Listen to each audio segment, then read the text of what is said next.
Muy buenas tardes. A continuación expondré los aspectos más relevantes del paper sobre mecanismos de transmisión monetaria en la zona euro del Banco Europeo. En síntesis, el documento expone un modelo de vectores autorregresivos, o mejor conocidos como VAR, con el fin de explicar la transmisión monetaria pues, en esta zona. Recordemos que el VAR es una metodología que pretende analizar la dinámica interdependiente de las variables económicas. El paper lo aplica con el fin de establecer resultados macroeconómicos de un cambio inesperado en la política monetaria, pues en la eurozona, sobre algunas variables económicas relevantes. El VAR expuesto en el documento realizado para un periodo de 18 años, que comprenden de 1980 a 1998 con datos trimestrales, teniendo en cuenta el limitado número de datos, puesto que el estudio se realizó en 2001, es un análisis de corto plazo y no de largo plazo. Hay que tener en cuenta además que hay estudios que analizan el VAR para los países individuales de la zona euro. Sin embargo, el que expone el documento es un análisis para toda la zona euro y no individualmente ante cambios inesperados en la tasa de interés.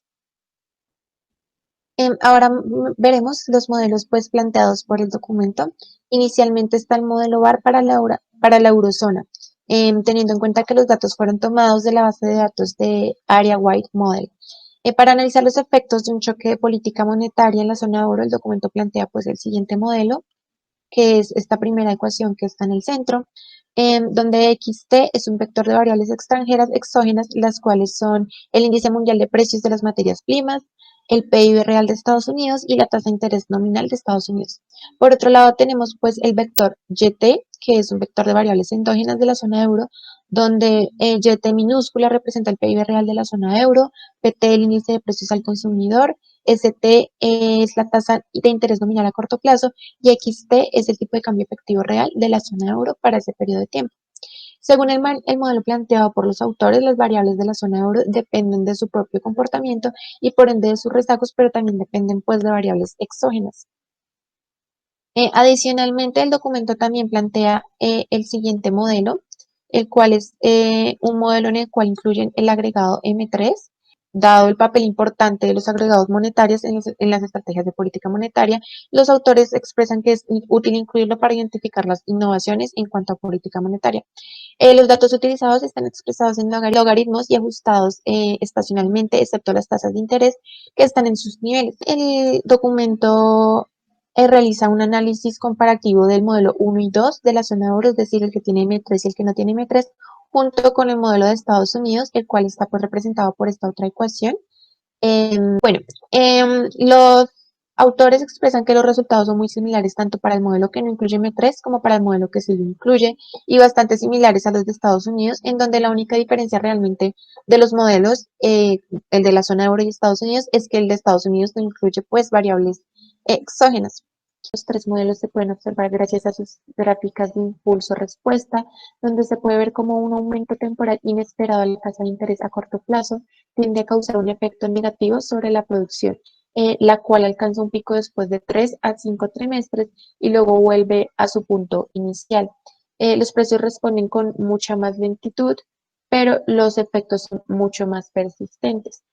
Los efectos sobre las tasas de cambio es que inicialmente se presenta una apreciación y después una caída temporal de la misma después de 2 o 3 trimestres. Realmente los resultados para el modelo con M3 o sin M3 son muy similares. La diferencia más notable es que este primer efecto positivo en la producción del modelo sin M3 ya no se presenta en el modelo que contiene el agregado M3. Al comparar los efectos de la zona euro y los Estados Unidos, es sorprendente pues que son bastante similares. Sin embargo, se puede inferir que un choque de política monetaria es algo mayor en Estados Unidos que en la zona euro y se refleja pues en un impacto algo más fuerte de la producción y los precios, acá como se puede observar en la tercera columna. Al comparar los efectos de la zona euro y los Estados Unidos, es sorprendente pues cuán similares fueron las funciones de impulso-respuesta. Sin embargo, se puede inferir que un choque típico de la política monetaria es algo mayor en Estados Unidos que en la zona euro y se refleja en un impacto algo más fuerte pues de la producción, como se puede observar, y de los precios. De hecho, el impacto en los precios es mucho más rápido en Estados Unidos y una explicación de esto es que podría ser que los precios son más flexibles en Estados Unidos. No obstante, el impacto en el tipo de cambio real de Estados Unidos es mucho menor, pero pues de igual manera es más persistente. Los autores explican que el hecho de que la contribución de los shocks de política monetaria a la evolución del producto y del tipo de cambio sea mayor en la zona euro que en Estados Unidos se debe en parte al hecho de que la varianza general que se explica es menor debido a la inclusión de variables exógenas en el VaR de la zona euro. Después de analizar los dos modelos de la zona euro y el de Estados Unidos, los autores proceden a hacer un análisis incluyendo otras variables macroeconómicas adicionales. Inicialmente con componentes del PIB, como la inversión total, el consumo privado y la balanza comercial.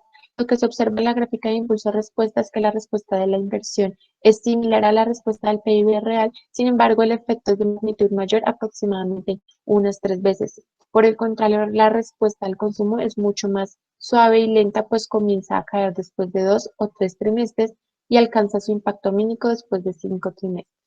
Finalmente, la posición comercial neta mejora debido a la caída en demanda de importaciones, dado pues los efectos en el tipo de cambio. El efecto más importante de ver es en la caída de la inversión. Con respecto a la respuesta de la manufactura total, se observa que también es mayor a la del PIB real y de nuevo se observa que el impacto es significativamente mayor en los bienes de inversión que en los bienes de consumo. También se analiza el efecto de los agregados monetarios M1 y M3, en donde se encuentra un efecto negativo en M1, sin embargo no es muy significativo, y una respuesta negativa pero muy lenta de M3. Según los autores, se debe al aumento inicial de los otros componentes de M3, aparte de M1, pues un ajuste de las tasas de interés da lugar a efectos de sustitución de los componentes monetarios de M3 que no generan interés o que devengan intereses regulados para los depósitos a plazo y los fondos del mercado monetario. Respecto a los precios de los activos financieros, se obtiene la respuesta esperada, donde los mercados de valores caen inmediatamente y con bastante fuerza, mientras que los precios de la vivienda caen mucho más gradualmente, pero pues su caída es bastante persistente. Y por último, se analizan las variables del mercado laboral, en donde la respuesta del empleo es similar a la del PIB, lo que resulta en un movimiento procíclico de la productividad laboral y un alza en los costos unitarios laborales que caen a partir del tercer trimestre. En resumen, las conclusiones más importantes es que un aumento temporal de la tasa de interés nominal y real a corto plazo tiende a ir seguida de una apreciación real del tipo de cambio y una caída temporal del producto. Los precios responden de manera más lenta y solo comienzan a caer significativamente después de varios trimestres después de la caída del producto. Estos resultados son muy similares a los de Estados Unidos y el modelo con M3 o sin M3 realmente no difiere sustancialmente. Otra conclusión importante es que la caída principal del PIB se debe a la magnitud del efecto sobre la inversión, puesto que es 3 veces más grande que la caída del Producto Interno Bruto y en menor medida del consumo privado.